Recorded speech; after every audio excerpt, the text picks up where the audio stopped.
Bom dia, boa tarde, boa noite. Esta é mais uma edição de Pedro e Cora. Eu sou Pedro Doria, aquela moça que até há pouco estava atrás do Toró, que é um gato, é a Cora Horner. Pedro e Cora, como vocês sabem, toda terça-feira, toda sexta-feira, no canal de YouTube, no meio da sua plataforma favorita de podcast. Em geral, a gente fala sobre tecnologia, mas hoje não é exatamente esse o tema. De que a gente vai falar exatamente, Cora? Olha, de um vexame total de burcas. De um vexame total e de burcas. Vem com a gente que a Cora tá de burca.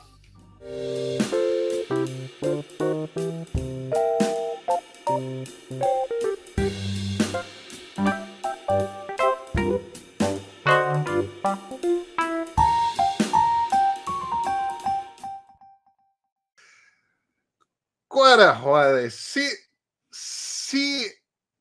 meus olhos não me enganam, você está vestindo uma burca, Cora. Estou.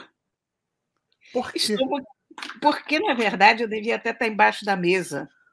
Porque eu estou morrendo de vergonha de ter errado o nome do laboratório da Motorola. O nome do laboratório da Motorola é 312. E eu falei 321 o tempo todo no outro episódio. E eu fui para o quadro negro e eu escrevi 312 100 vezes. E agora vamos ver se não erro mais. Pronto. Gente, o que eu posso falar para vocês é o seguinte: antes que a gente dê uma pausa para a Cora poder se livrar da burca, se eu estivesse ouvindo esta edição de Pedro e Cora em podcast, eu corria para o YouTube do meio, porque isso tem que ser visto. Eu não estou fazendo graça de você não, tá, Cora? Mas eu estou achando a burca muito divertida. O problema é que essa burca é uma coisa muito complicada de usar. A coisa dos olhos fica muito desigual. É muito difícil equilibrar isso. Olha, eu vou tirar a burca, não é porque a minha vergonha tenha passado. Eu vou tirar a burca porque eu não tenho know-how de usar a burca. Eu comprei essa burca no Egito e desde então eu não usei, não sei por quê, porque acho que sair na rua aqui no Rio ia criar um certo constrangimento, eu acho, para as pessoas à minha volta.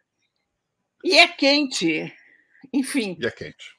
É muito bom, resolve o problema do cabelo, se você pensar bem mais, quando você está com aqueles bad hair days que você não sabe o que fazer com o seu cabelo. Mas eu vou tirar a burca. Eu continuo mortalmente envergonhada até o fim desse episódio, porém, já sem burca. Tá certo. Então, corta. E agora a gente volta. Bruno, muito obrigado por esse corte. Cora Horner já está de volta. Se vocês não perceberam, eu estava conversando com Bruno Antonucci, que é quem faz toda a mágica de Pedro e Cora acontecer. Cora, antes da gente entrar no nosso tema, eu queria que você falasse um pouco mais sobre a experiência de usar uma burca. Você se sente aprisionada? Olha, é uma sensação muito esquisita. Quer dizer, evidentemente aqui no Brasil, nesse momento, na própria casa, é uma sensação bizarra de total confinamento, porque você imagina, é a máscara que a gente está acostumado a usar da Covid, mais amplificada, né? Agora, eu comprei essa máscara, comprei essa burca no Egito. Havia um baile à fantasia Tem um cruzeiro que você faz quando você vai ao Egito. Uma das coisas clássicas do cruzeiro, ou, digamos, uma das coisas clássicas da viagem é pegar um cruzeiro pelo Nilo para ir vendo os templos e parar em vários lugares e tal. E nesses cruzeiros, um dos clássicos é ter um baile à fantasia, ou uma festa à fantasia. E a maior parte das mulheres compra fantasia de odalisca, Cleópatra, whatever. E eu digo, não, a verdadeira fantasia aqui é uma burca, né?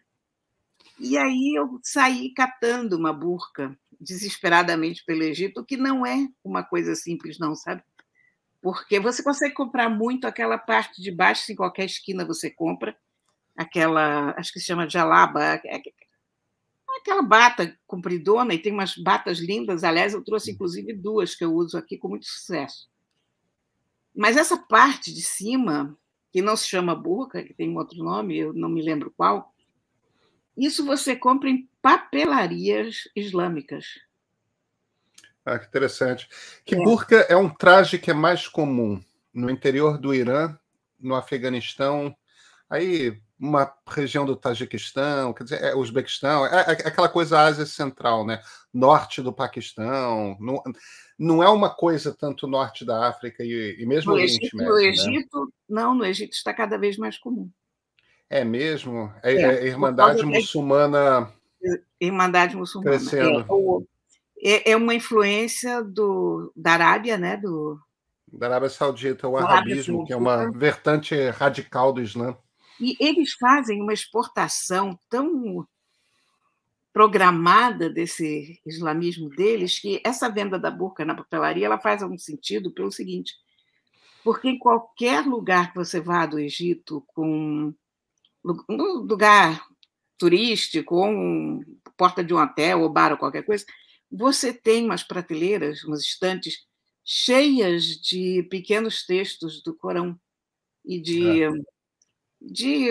manifestações a respeito disso, daquilo, o papel das mulheres no Islã, a justiça islâmica, o mundo islâmico, enfim, é uma quantidade de impressos em todas as línguas.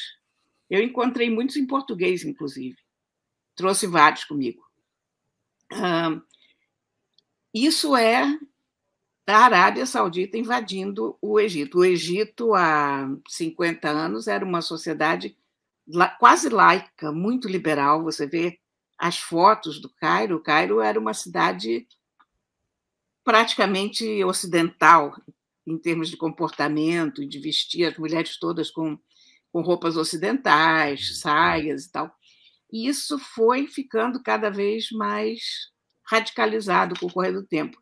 A coisa mais curiosa é que você hoje chega lá, você vê muitas mulheres da minha geração usando roupa ocidental, porque elas ainda cresceram naquele Egito. Hoje, as jovens usam muito a roupa islâmica.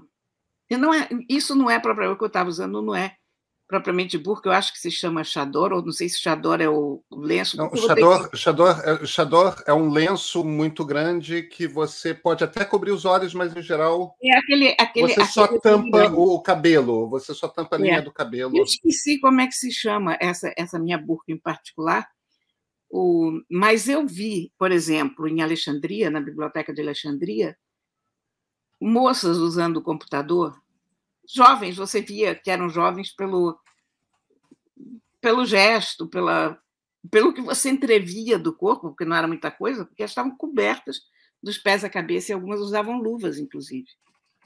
Então, a coisa da cobertura islâmica, da vestimenta islâmica, ela virou uma coisa de afirmação da juventude, de revolta, eu sei lá do que é, eu não sei o que é, eu sei que as gerações mais velhas se preocupam muito com isso, mas é muito esquisito, muito esquisito. E em Alexandria, inclusive, eu cheguei a ver uma coisa muito curiosa, porque não há uma coisa unificada. Você vai no Afeganistão, todas as mulheres usam a burca, aquilo, no caso, realmente, verdadeiramente a burca, mas aquilo é porque o Talibã exige, né? Mas é uma tenda azul muito uniformizada na cor, na forma de costura e tal. No Egito, é uma diversidade enorme de coberturas, sabe? De véus, de roupas compridas. Primeiro que a roupa comprida não é necessariamente preta. Uma das que eu trouxe é toda de quadradinhos coloridos e com bordados e tal. Essas moças mais chiitas que eu vi na biblioteca, não, essas estavam todas de preto. E você vê algumas pessoas não realmente... Não são xiitas. São sunitas.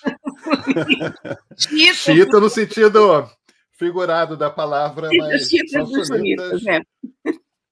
Xiitas no sentido brasileiro e sunitas no sentido real da coisa. E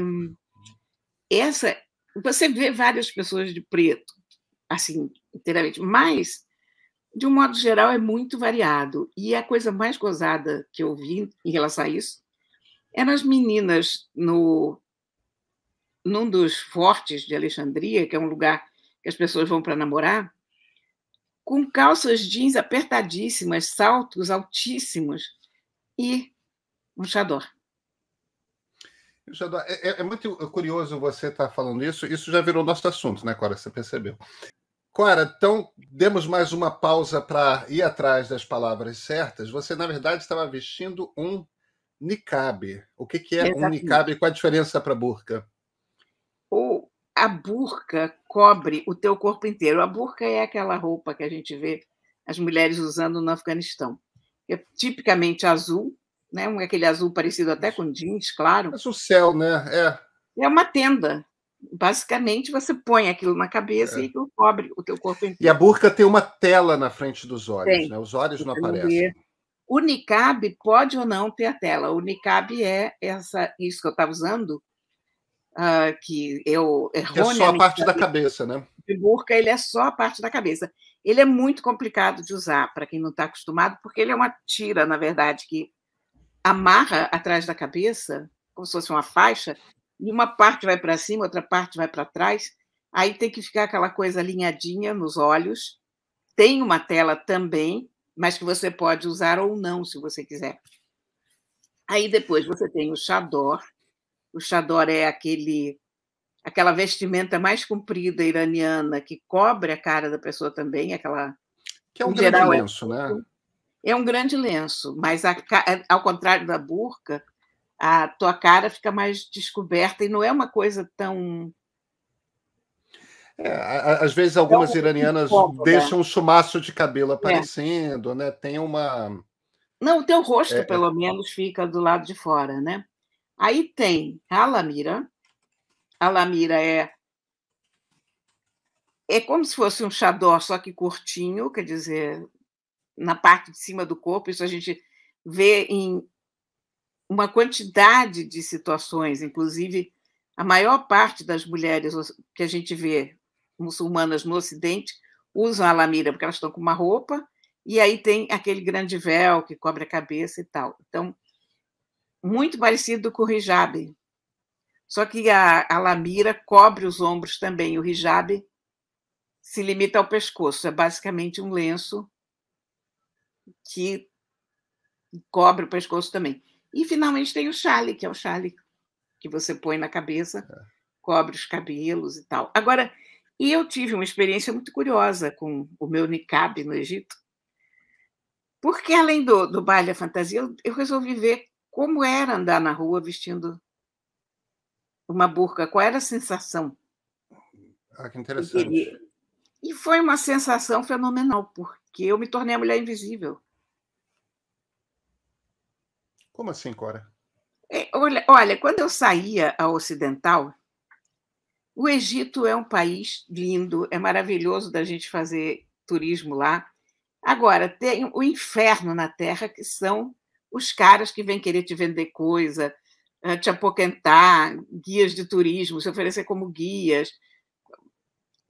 Você não consegue ter paz para andar em lugar nenhum. É um pouco como na Índia também. Isso sabe aqueles países em que o turista vira um alvo e todo mundo vem em cima.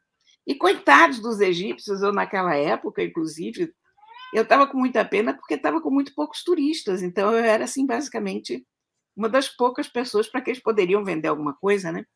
E, ao mesmo tempo, um país muito pobre, né? Quer dizer, meio que desespero das pessoas atrás de dinheiro. Agora, isso inferniza a tua vida como turista, né? Tira muito do barato da viagem. E quando você põe uma burca, todo mundo desaparece. Ninguém olha para você. Você se confunde completamente com a paisagem. É para isso que serve, né, Cora? Para a mulher desaparecer. Serve. E o problema é o seguinte, é que eu achei que a minha vida estava resolvida, mas algumas pessoas me dirigiam a palavra em árabe. E aí o meu disfarce ia para o brejo.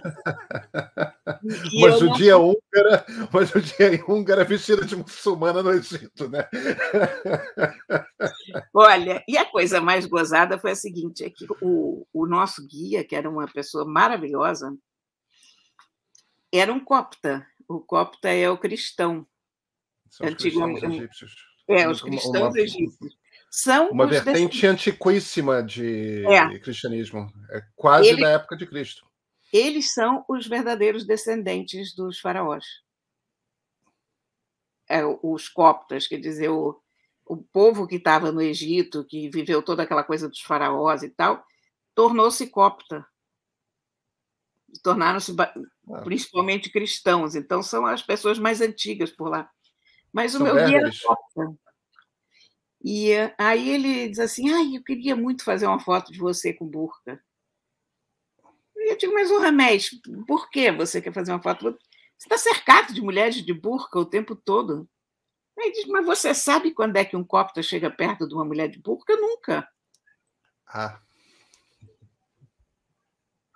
eu digo, não seja por isso. Então, eu fiz várias fotos com o Ramés, que ficou encantado de ter fotos ao lado de uma mulher de burca.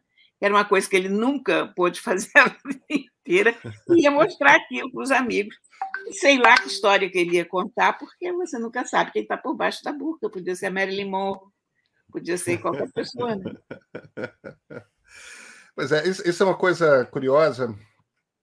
2 comentários que eu queria fazer em cima das suas histórias. O primeiro é o seguinte, Cora. Eu fui editor de internacional do No Ponto, né? E editei Inter durante muito tempo. Minha especialidade, a coisa que eu conheço melhor, é a política americana dos Estados Unidos. Agora, eu virei um aprendiz de mundo islâmico, né? Porque eu assumi a editoria de internacional em agosto de 2001. De repente, eu tinha que saber tudo de Oriente Médio, tudo de Ásia Central. Fazendo um trocadilho péssimo, você fez um crash course. Eu fiz um crash course. Agora, eu fiz um crash course com excelentes livros e excelentes professores. E eu saí daquela experiência dos primeiros anos do século XXI, com uma convicção de que o que eu tinha que tentar entender, que era o grande mistério, é por que o mundo muçulmano não viveu um iluminismo. Porque durante toda a Idade Média, o mundo muçulmano era muito mais sofisticado intelectualmente, do ponto de vista científico, artístico, do que a Europa. Só no final da Idade Média, com Bocage, Dante, essas coisas, e ainda assim não era em tudo quanto é canto da Europa, não, né? Que você começa a ter uma coisa mais sofisticada. E nos últimos anos, nos últimos 5 a 10 anos, eu comecei a me convencer de que a pergunta era completamente errada. O problema não foi por que o mundo islâmico não viveu um iluminismo. A questão é outra. Existe uma onda reacionária no mundo que nos pegou também. E você tem essa coisa de jovens no Brasil, nos Estados Unidos, voltando para a religião e voltando para vertentes radicais e extremistas politicamente da religião. Quer dizer, quando você olha para o movimento bolsonarista, quando você olha para o movimento que está por trás do Trump, que é também muito evangélico, né? Em alguns casos, uma visão bastante radical, inclusive, às vezes é racista, e essa coisa racista é muito forte nos Estados Unidos, é muito forte na Hungria, é muito forte na Polônia. Aqui no Brasil, a extrema-direita tem menos a questão do racismo, mas o integralismo também já era bem menos racista do que os outros fascismos. Ainda assim, os outros extremismos a gente tem aqui. O extremismo religioso, o extremismo tudo mais. Quer dizer, sim, eu tenho a impressão que tem uma coisa de uma busca pelo pré-moderno, sabe? Perante as mudanças radicais do mundo. E quando você começa a olhar para a história do Oriente Médio, não é só o Egito, Cora, que não é o Oriente Médio, é Norte da África, mas não é só o Egito, que nos anos 80, nos anos 70 era mais sofisticado. O Irã era, o Líbano era, a Síria era, o Afeganistão era. Se você vai para o Afeganistão nos anos 70, era universidade com mulheres, mini saia, calça jeans, entendeu? Então, a primeira observação que eu queria fazer é aquele tipo de radicalismo que a gente vê lá demorou 10 anos para aparecer aqui no Ocidente, mas apareceu e está aqui. Como a gente vive em democracias, ele é mais contido, mas não é pequeno e está aqui. Agora, a segunda história que eu queria contar é de uma antropóloga iraniana que eu conheci, uma mulher linda, brilhante, que eu conheci, entrevistei ela, eu fiz uma matéria para a Trip e fiz uma matéria depois para, não sei se foi para o Estadão e tal, mas fiz uma série de entrevistas com ela. É uma antropóloga chamada Pardis Mardavi. A Pardis Mardavi, ela é interessante, que a história dela ela faz parte de uma diáspora iraniana da turma cujas famílias fugiram do Irã no final dos anos 70, quando houve a Revolução Islâmica. Era a turma que, de certa forma, estava muito integrada ao regime do Shah, do Reza Pahlavi, e vieram. Então, ela era iraniana, mas, na verdade, ela era de Los Angeles. Ela chegou nos Estados Unidos com 3 anos de idade, ela tinha 2, 3 anos menos do que eu. Ela chegou nos Estados Unidos com 3 anos de idade. Logo depois da Revolução. Então, ela foi criada nos Estados Unidos, agora falava persa fluentemente e tal. E ela continuava tendo família no Irã. E o engraçado é o seguinte, ela era a família dela era uma família da elite iraniana, e a família que ficou demorou uns anos, mas continua na elite iraniana. Né? Então, a elite sempre fica na elite, né? Não, teve uns problemas, tiveram que se adaptar tal. Em qualquer lugar, né? E começando nos anos 90, ela começando a entrar na adolescência, ela voltou a frequentar Teherã para passar as férias com tios, tias, tal. E ela escreveu um livro que é um livro chamado Passionate Uprisings, Iran's Sexual Revolution.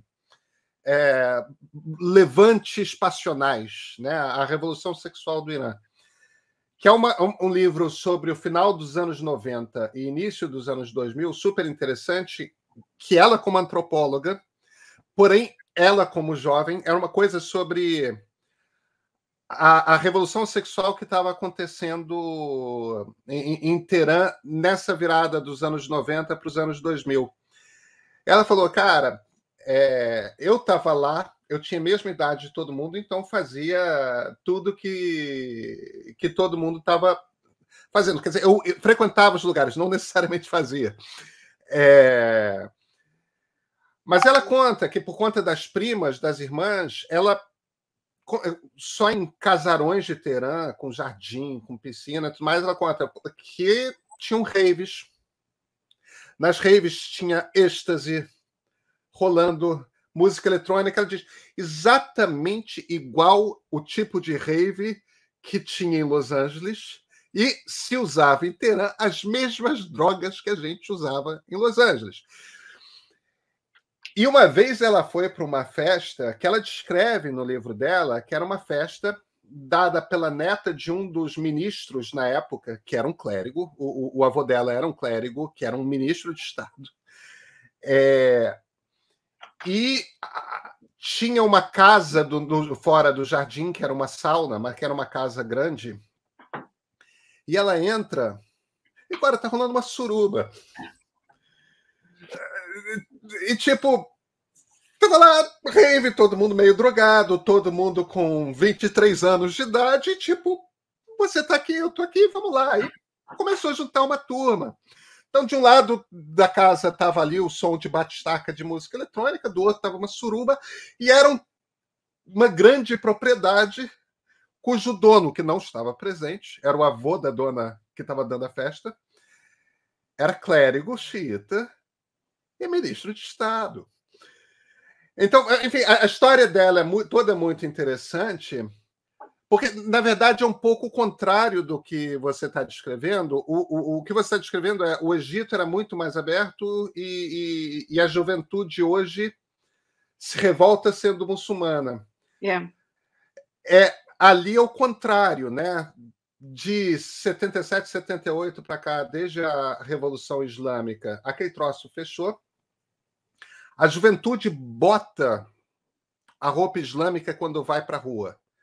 Mas quando chegam em casa, as mulheres tiram aquela coisa, chegam na casa dos amigos, mas as mulheres tiram aquela coisa todas e estão de calça jeans, top, maquiagem, tipo... exatamente o tipo de roupa que você esperaria encontrar em Ipanema, na Rua Augusta, em Nova York, em Paris, em Los Angeles.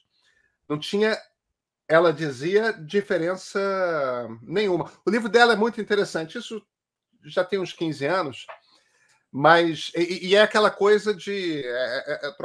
por um lado, ela era uma jovem, só que ela estava entrando no mestrado de antropologia e, putz, minha tese é isso aqui. E é em cima da tese dela que...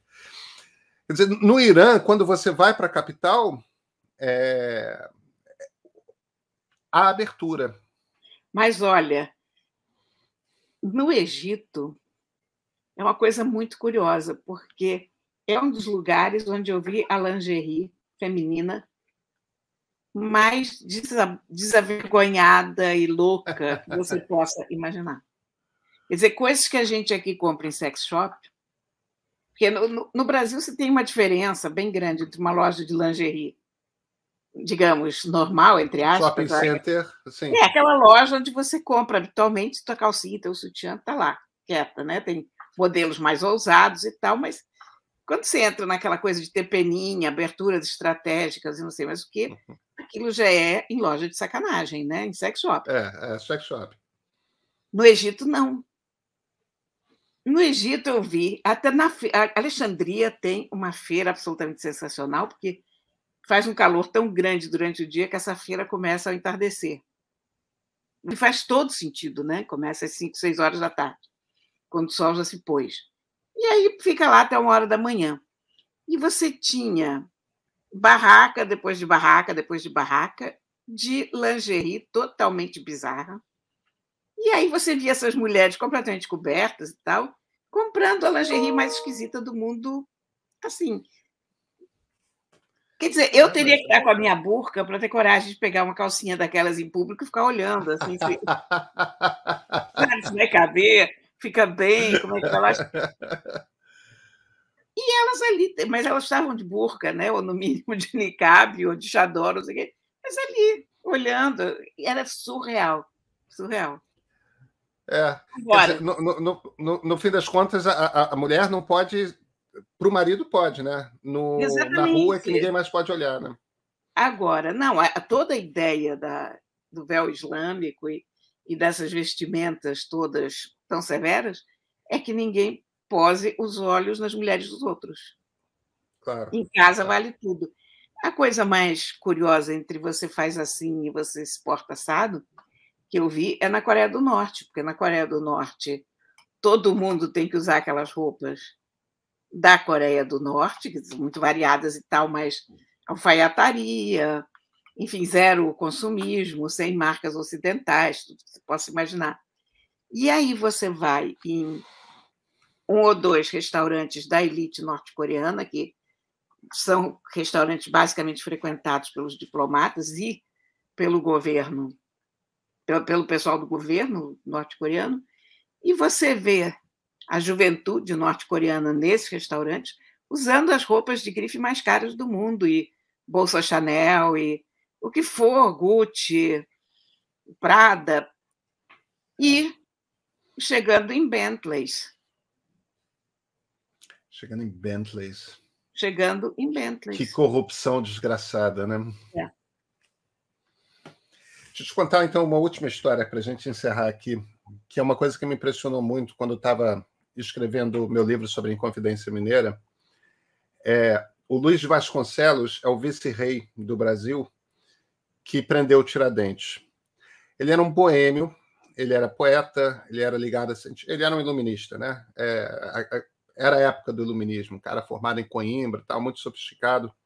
O vice-rei mais interessante que a gente teve no século XVIII. Ele, quando chegou ao Rio de Janeiro, que era a capital da colônia, ele ficou absolutamente horrorizado, porque não tinha absolutamente nada a ver com a vida de Lisboa, que era uma vida noturna agitada, interessante. E ele era um mulherengo, o Luiz Vasconcelos, era um solteiro e não podia ver um rabo de saia. No Rio de Janeiro, na década de 1780, que foi exatamente o período que ele governou o Brasil, as casas, Cora, todas, isso era a capital, imagina no interior. As casas todas tinham janelas de gelosias, que é aquela ripinha de madeira trançada, morisca. Por quê? Ninguém podia ver as mulheres. As mulheres não saíam à rua no Rio de Janeiro da década de 1780, porque, como assim? Só saíam mulheres escravas, mulheres de família, filhas ou senhoras casadas, não tinha isso. Saíam apenas de madrugada, tipo 5 horas da manhã, ainda escuro, para ir à missa acompanhado do marido, o marido na frente e elas atrás. Iam à missa, rezavam a missa na igreja mais próxima de casa e voltavam para casa. As casas eram muito arejadas, tinham pátios internos, não era, tipo... Tinha acesso ao sol. No interior, no jardim de inverno, né? No interior da casa, não era... E o Luiz Vasconcelos, pouco depois, passou pelo Rio a First Fleet, que é a frota que tem esse nome, que é uma frota inglesa, que foi colonizar pela primeira vez a Austrália. E essa First Fleet passou no Rio de Janeiro e ele deu um baile. E ele deu ordens para que as famílias levassem suas filhas para dançar uma valsa. Para dançar no baile do Palácio do Governador, no Paço Imperial, que a gente chama hoje, né? Que era o Paço do Imperador. Perdão, o Paço do Governador. Não foram. Não mandaram. A elite carioca se recusou a enviar suas filhas de onde já se viu dançando assim. E aquela dança de corpo afastado, né? Sabe o que o Luiz Vasconcelos fez? Sabe o que ele fez, Cora? Mandou os soldados do Paço botarem roupa de mulher para dançar com os ingleses. E assim foi. Homens travestidos. E devem ter feito muito sucesso. A virada radical do Rio de Janeiro foi 15 anos depois, quando chegou a família real. Agora, você pega esse homem, hein, e bota ele uns 300 anos depois, hein? O choque que ele... Bota só ele no carnaval. Os biquínis de Ipanema, né? Pois é. No carnaval, por exemplo. Por exemplo. Cora, Rona, na terça-feira a gente vai falar de tecnologia, né? Eu vou para o quadro negro e ainda vou escrever 312 várias vezes essa noite, sabe? Tá certo. Cora, então nos vemos na terça. Até terça. Até terça.